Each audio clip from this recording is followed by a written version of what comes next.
days after train hijack horror, Pakistan faces another attack. Pakistan security forces have been attacked by heavy gunfire in the Rakshani Mill area of the Regional Corporate Development N40 highway, and this is in Balochistan. The Baloch Liberation Army has claimed responsibility, claiming a total of 90 Pakistani military personnel were killed in the attack on their convoy. The BLA statement read, and I quote, "The Majid Brigade, the Fidai unit of the Baloch Liberation Army, targeted a convoy of the occupying Pakistani military a few hours ago, and the attack took place in the highway. The convoy consisted of 8 buses, one of which was completely destroyed in the explosion," unquote. In fact, it also goes on to give out details, saying immediately after the attack, the Fateh squad of the BLA advanced and completely surrounded another bus, systematically eliminating all the military personnel on board, bringing the total number of enemy casualties to 90. My colleague Pradeep Datta is joining us on the broadcast with the details. Pradeep, this comes 5 days after the train hijack horror. What are the details of this latest attack?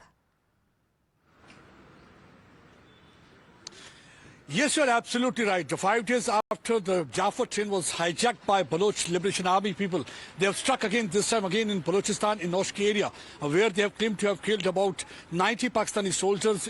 As per the statement released by Baloch Liberation Army, they have targeted Pakistan Army convoy. That was about 8 vehicles. They were crossing from the Noshki side. That was the time when they ambushed that area, and there was a big explosion. And it was a kind of a Pulwama kind of explosion. It will not be wrong that Pakistan is being caught by the karma, and as you sow, so shall you reap. This old age holds true for Pakistan, because what we saw in 2019 happening in Pulwama, exactly the same kind of an explosion had taken place this time in Noshki area, in which 90 army personnel of Pakistan military are said to have lost their life. Though so far as the Pakistan army is concerned, not a single statement has come from their side, but from some of the sources, they are trying to claim that only 5 officers have been killed, and while 10 others are injured. But so far as the Baloch Liberation Army is concerned, they are claiming that 90 Pakistani soldiers are killed, and you can see the condition of the bus. From that condition, one can really see what kind of an impact explosion had on the bus, and that was part of the convoy that was moving from Noshki area. So this is not the first attack. During the last few months, we have seen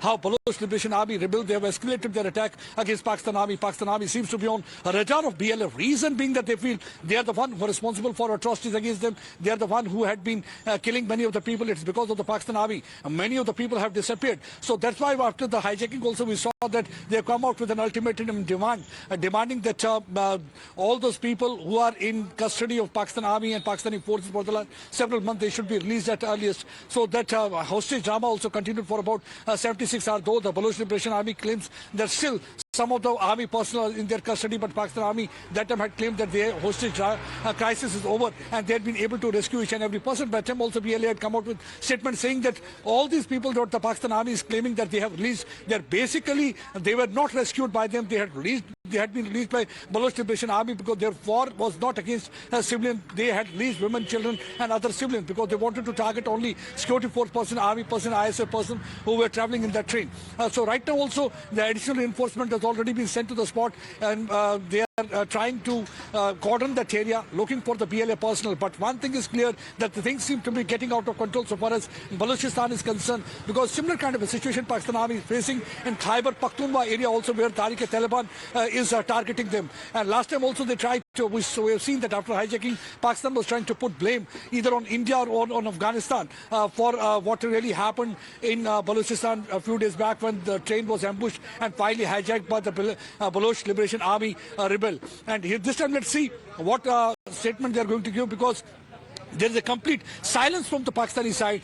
They have gone into the mute mode, because Pakistan Army often believes in denial, and that's what they had been doing. Whether it was 1965 war, whether it was 71, they were in a denial mode. Whether it was a Kargil invasion also, that time also they kept on denying that there was no role of Pakistan Army. They said it was the Mujahideen who had been fighting, and for years together they did not claim the bodies. And finally the last rites of those bodies of all those soldiers who were killed were performed by the Indian officers. So that clearly shows that Pakistan had been abandoning their own, and because it's a big embarrassment for them, they seem to be losing ground so far as Balochistan is concerned, and it's a big development taking place just exactly 5 days after Jaffa train hijack. Now the 90 of the Pakistani soldiers are claimed to be killed by Baloch Liberation Army. They had ambushed, and they say it is the Fateh squad of Majid Brigade of Baloch Liberation Army who had carried out this attack, the same squad that has been responsible for hijacking just 5 days back. Okay, all right. Pradeep, thank you for joining us with those details. So another attack that has taken place. In fact, 8 of these buses had come under target. And in fact, the BLA has not just taken responsibility, but has also said that these attacks will only continue. Thank you for joining us with those details. We'll add a quick break. We'll be right back.